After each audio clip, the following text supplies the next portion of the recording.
Thank you and good morning, everybody. And let's immediately say that I'm not from Germany, so probably in the wrong room, so I will keep speaking in English. So thanks for inviting me here, and thanks for you to be here and listening to us. It's certainly a good occasion for the association. Let's start by who we are and what we do. We are a very small team. We are doing advocacy and lobbying in Brussels. I'm the managing director. I don't know why why it's written so badly, but otherwise I'm in charge of the upper part of the plants, the seeds, the leaves, and the flower, while Francesco is working with the fibers and the stalks. We can count on Monica as a personal assistant and office and manager of the members, and Louis from France, that he's supporting the work on fibers. We are a small team. We have opened the Brussels office only in 2019. The association was a little bit smaller than what it is today. I started with 37 members, and today we have 312. So the increase was quite important. The secretariat is nothing without the support of the board. These are the elected board members. They are elected every 2 years. You are lucky today, as you can count on the president of EIHA, and then we have different representatives. What is important for us when we nominate the board is to keep always a share between who is doing fibers and who is doing the upper part of the plants. As EIHA, we do represent everything from the roots till the flowering tops. And what is important is as well from where they from. We always try to have a balance from eastern and west, for instance, and north and south. And this board will stay in place till November 23. I'm really, really sorry. It was supposed to be nicer than what it is. So first of all, we have been asked to give you an overview of the growing of the sector, of how is it going, etc. Let's first try to understand and to understand which are the times in where we are living. So first of all, we should recognize that people, after having had most of the processing food in the last 10, they have been eating so processed food. There is a clear tendency of what is natural, what is green, and what is sustainable. So our products are certainly in a right momentum. We should as well remember that before having medicine, the human beings have meat, nuts, have meat extract, and botanicals to maintain their health. So everything seems to be back. There are current different trends on the market that are very clear signal for our sector. People tend to live better, tend to eat better, tend to do some physiological activities. And of course, what is important is that all these approach to life has changed, because the ultimate goal was to maintain the homeostasis, which is a kind of balance that we have in our body, and cannabinoids seems to contribute to this well-being. Let's start with few numbers. Where we stand in terms of hectares of hemp. Just a comparison, we are anywhere compared to big crops. So we only have today 50,000 hectares in Europe. But what is important and what should be said is that there was much more.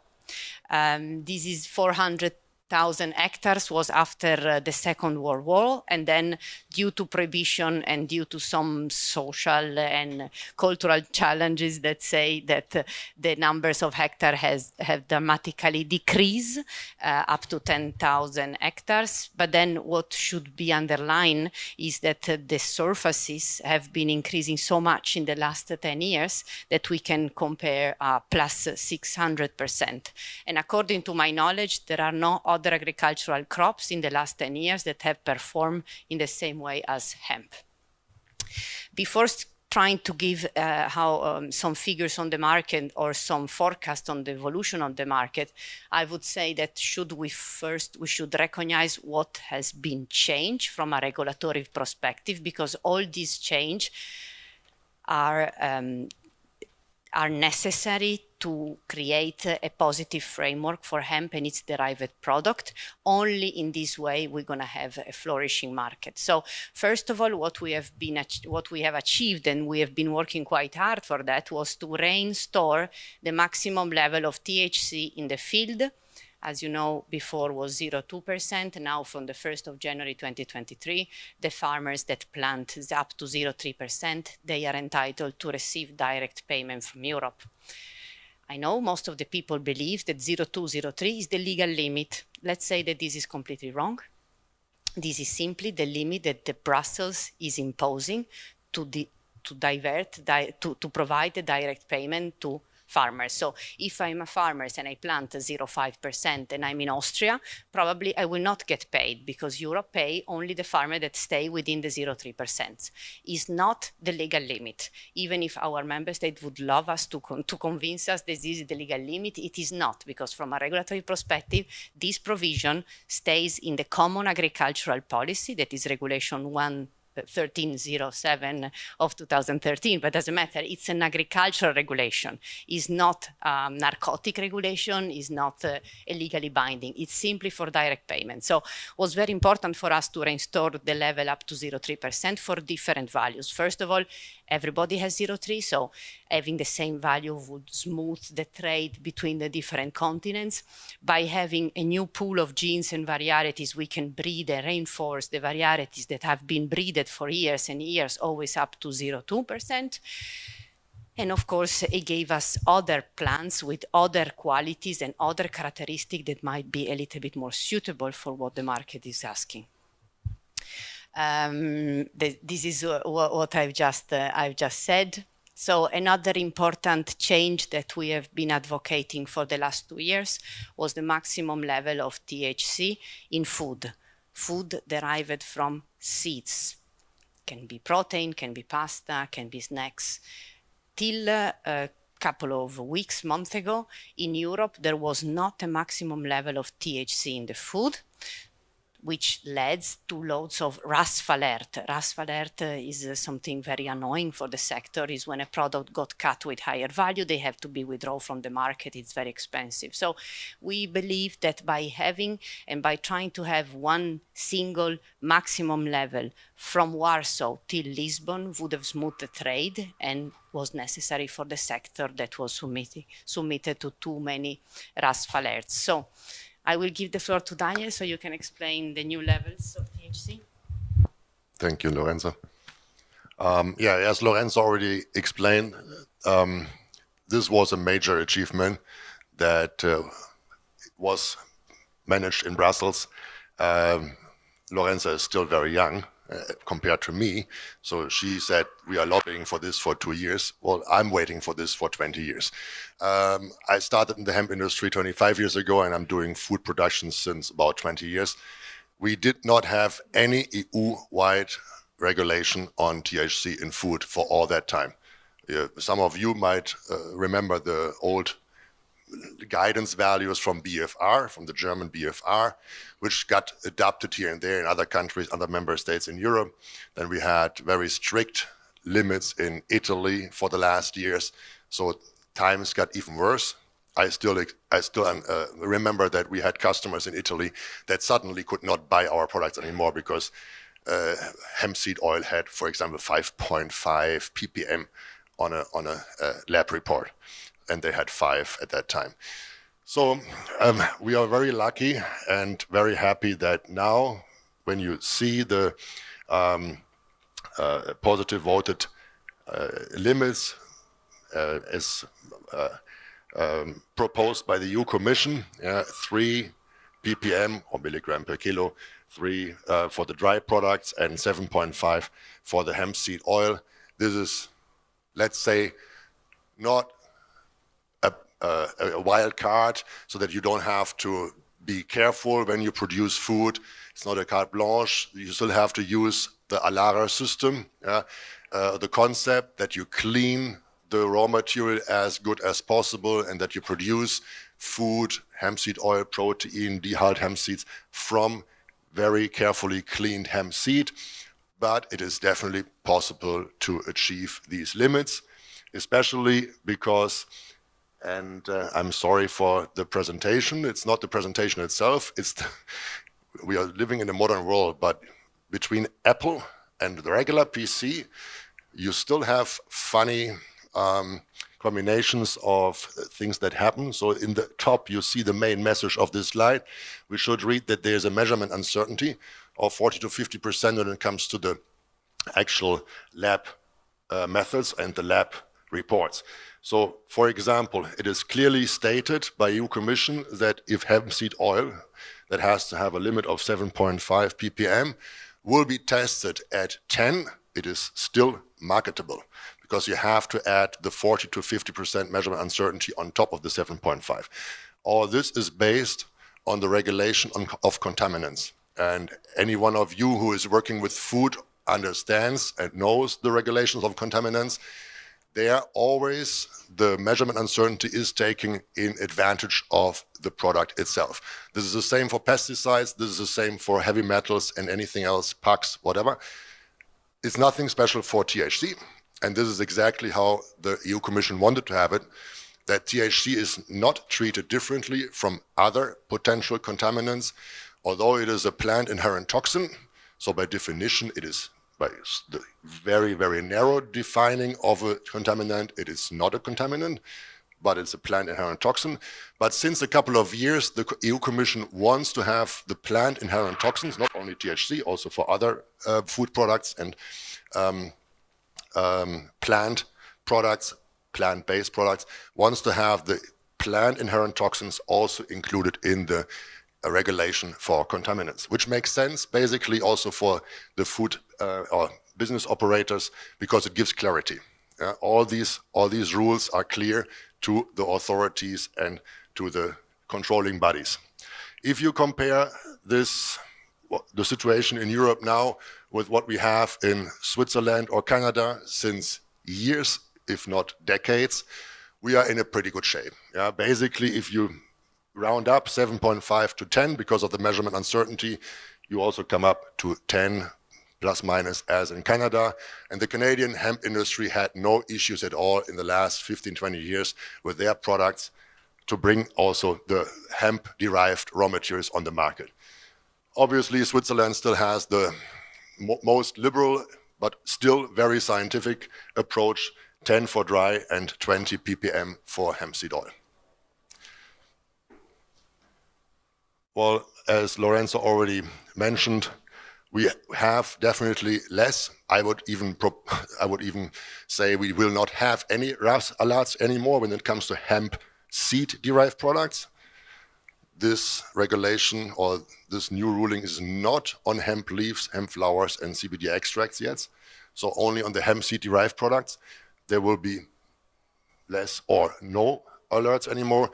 We have a smooth trade now all over Europe. This is definitely a safer way for us as an industry to, for example, say from Germany to Portugal or from Spain to Italy.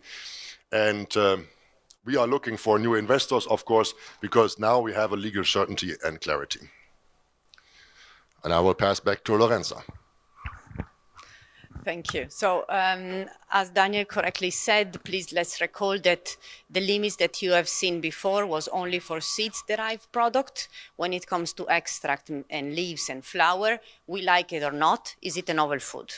What does it mean to be a novel food? Is a food that has not been consumed up to a significant degree before 1997.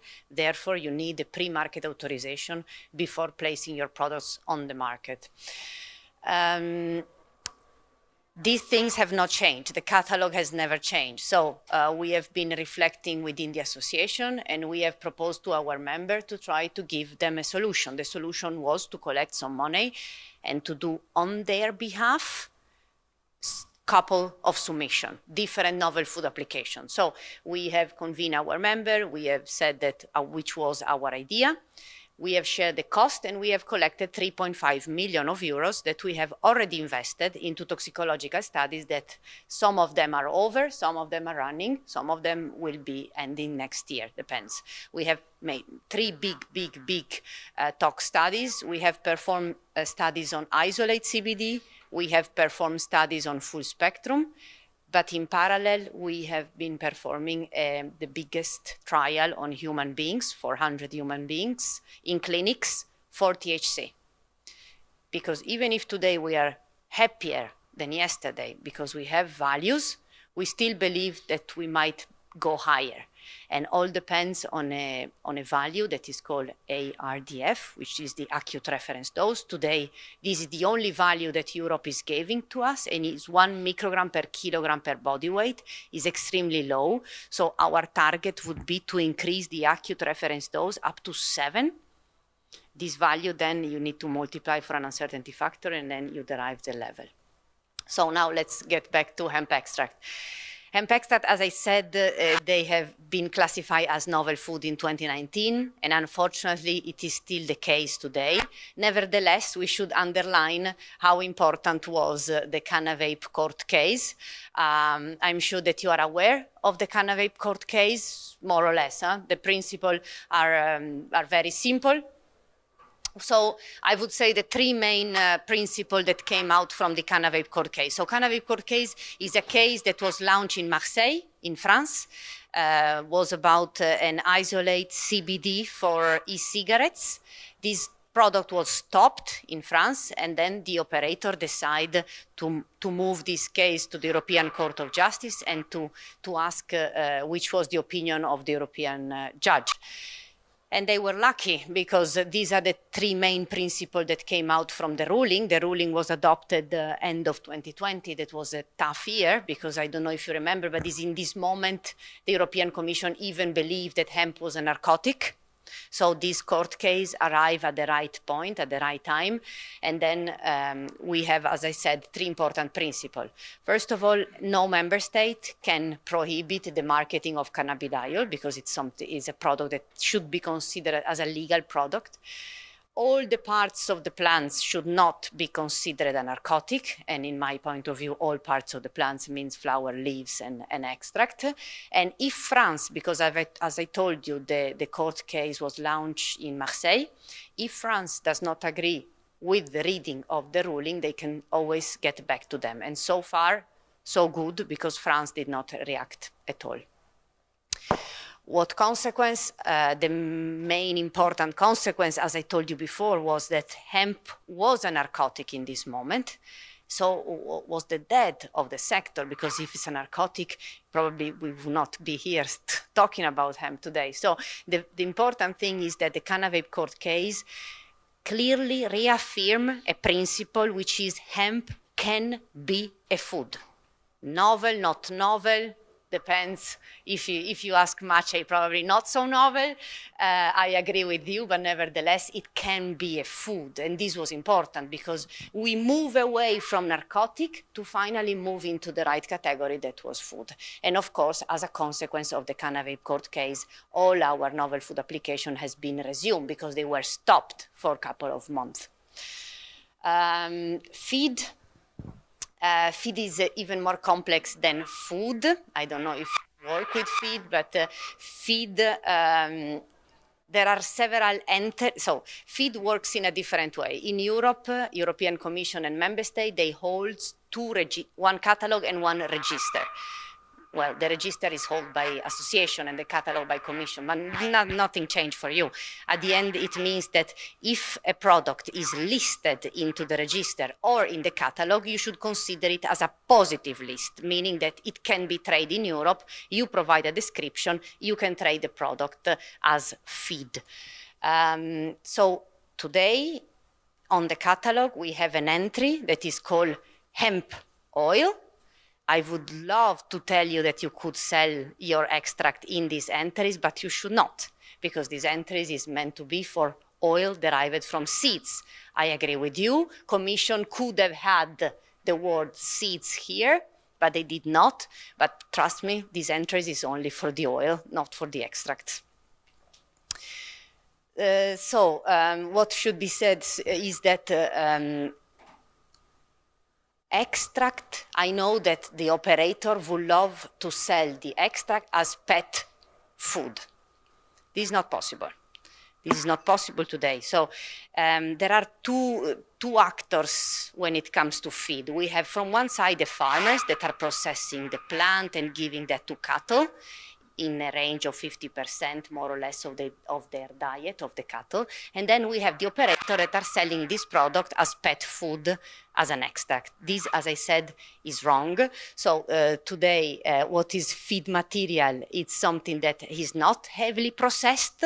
So you cut the plant you gave to cattle, this is feed. If you take the plant and you make out of isolate, sorry, this is heavily processed. So it cannot be considered as food, feed material. So it's not allowed in Europe. So now what should we do with the extract, especially the full spectrum, the isolate and all the enriched cannabinoids? We like it or not, we should launch a feed additive application. Cost 1 million. How much does it take? 1 year. Is it complex? Yes. But this is how this market should work, and this is how these products should be marketed. So a feed additive, it's similar to the novel food application. So you collect the data, and then you describe your product that you intend to market, and then you do the submission to EFSA, and then it's up to EFSA to assess and to agree or not agree that CBD should be a feed additive. So all the products that you are seeing today on the market, pet food with CBD, are illegal. If you're lucky, you are lucky. If you're a member of EIHA, of our association, and you got cut with this product, unfortunately, I cannot help you.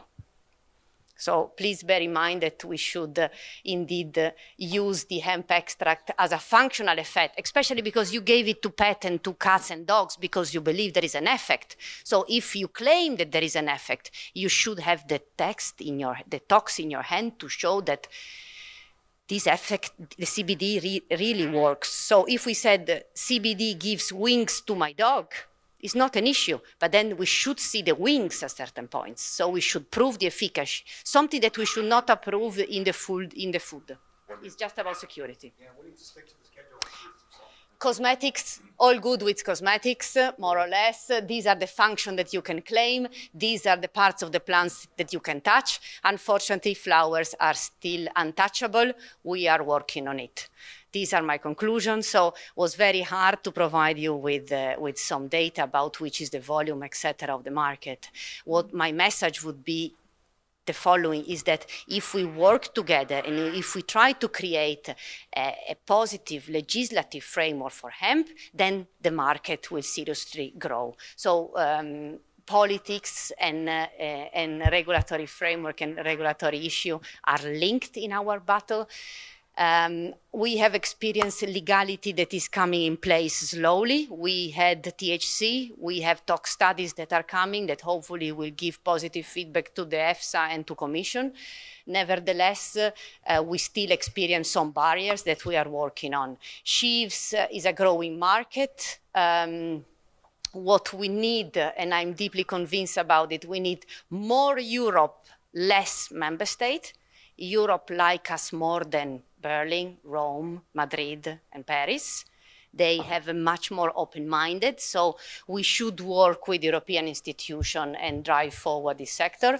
And I believe it's the right political moment. As you know, we have to tackle some changes, some green challenges that we should maintain. And Thank you, Lorenza. Daniel, we need to stick to the schedule, all right? We've got another speaker waiting, so thanks for your time. Thank you.